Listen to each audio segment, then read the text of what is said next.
langkan seiliana sing nun hang zelin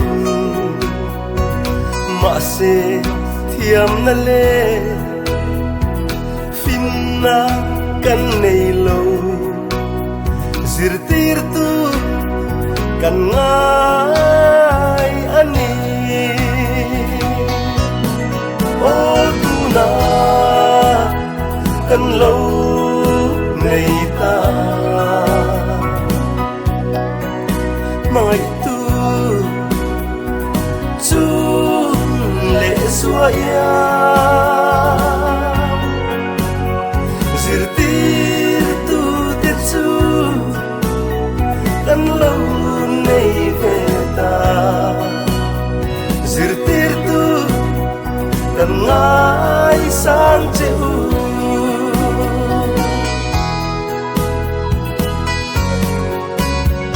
ram le nam mai tu milian te cher tu choi moi an thu e zirtir tu te chuan choi moi na ilana o tu na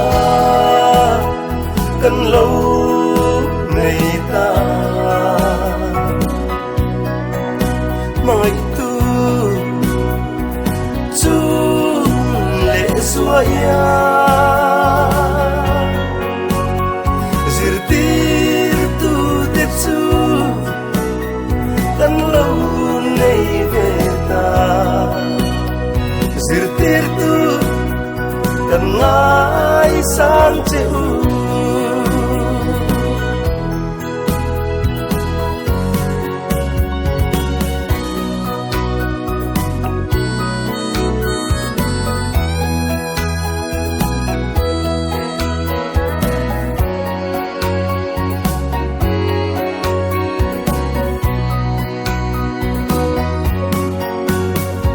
yam namin petute kan zirtir tu teu in thei na songin min zirtir ro zirtir tu kan lom nge yang o tu na kan lo